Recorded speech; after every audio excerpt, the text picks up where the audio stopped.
Sino yung kailabyuhan mo dyan? Walang hiya ka! Manluluko ka!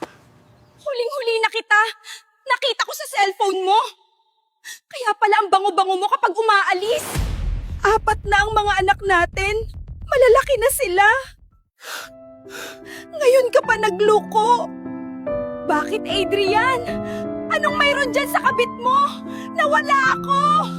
Ang kapal ng mukha mo! Oo, Rosa. Totoo lahat ng nakita mo sa cellphone ko. Sawang-sawa na ako sa buhay na ito. Mula umaga tuyo, tanghali tuyo, hanggang gabi tuyo pa rin ang ulam.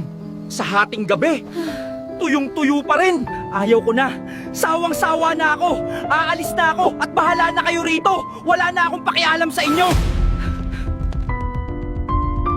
Ayaw niya akong pagtrabahuin kahit labandera. Ngayon magrereklamo siya na palagi na lang tuyo ang ulam. May 4 kami na anak.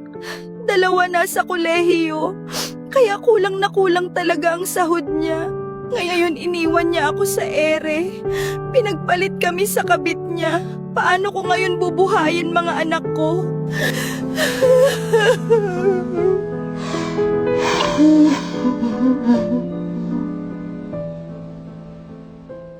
Pagka-uwi ng mga bata mula sa paaralan, maaga silang naghapunan, pero lahat sila nawalan ng ganang kumain noong nalaman nila ang ginawa ng kanilang ama. Bukas anak, maghahanap ako ng trabaho. Baka may magpapalaba. Dito lang sa malapit. Nay, kaya mo na bang magtrabaho? Baka lalong lumala ang nararamdaman mo. Kaya ko ito anak. Huwag kang mag-alala dahil malakas na ang katawan ko at obligasyon ko ang mga pangangailangan ninyo. O sige, Nay. At hahanap din ako ng matatrabahuan sa bakanting oras ko para makatulong. Kinabukasan ay agad nakahanap ng trabaho si Rosa sa kanyang kakilala bilang labandera. Eto pa Rosa, at wag mo itong gamitan ng washing machine dahil masisira ito. Ilagay mo lang dyan, Linda. Isusunod ko yan dito. Maghapong naglalaba si Rosa. Tiniis ang matinding pagod para matustusan niya ang araw-araw nila na pangangailangan. Sa isang linggo, 6 na beses siyang papasok at may sahod na 350 piso kada araw. Marco, di ba naghahanap ka ng trabaho sa bakanting oras mo? Oo, Edward. Kinakailangan ko talaga ngayon.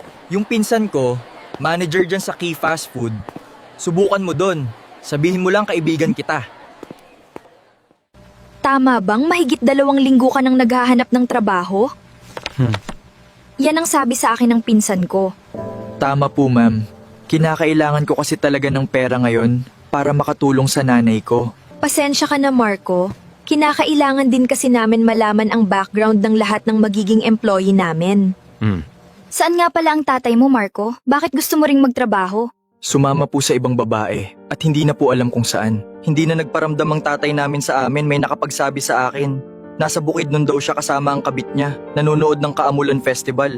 Naaawa na ako sa nanay ko, siya na lang mag-isa ang bumubuhay sa amin. Bilang panganay, kinakailangan ko ring tumulong. Okay, Marco. Sa nakita ko dito sa schedule mo, matatapos ang last subject mo 4 p.m., kaya ang bakante mo lang ay gabi. Kahit night shift po ako, ma'am, pwede po ako. Kayang-kaya ko po yan. Hindi ka ba mahihirapan nito? Trabaho sa gabi, pag-aaral naman sa araw, at saka graduating ka pa. Kaya po yan, ma'am. Para sa pamilya ko. Bukas, papasok ka ng 5 p.m. at ang out mo 1 a.m. at pwede ka rin mag-overtime kung gusto mo. At dapat hindi ka malate. Madalas ding nag-o-overtime si Marco sa trabaho para madagdagan ang sahod niya at tuwing madaling araw na ang uwi niya at palaging may dala itong pagkain. Jenny, tulog pa ba si nanay? Oo kuya, inutusan niya ako kagabi. Ako daw muna magluluto ngayong umaga. Mukhang napagod ng husto si nanay sa trabaho niya. Napansin ko kagabi kuya, pagod na pagod siya. Sige Jenny, ikaw na bahala dito. Tulog muna ako saglit. Sige kuya, pahinga ka muna. Baka ikaw naman magkasakit. Kuya, si Mama! Ano kaya ang nangyari kay Rosa?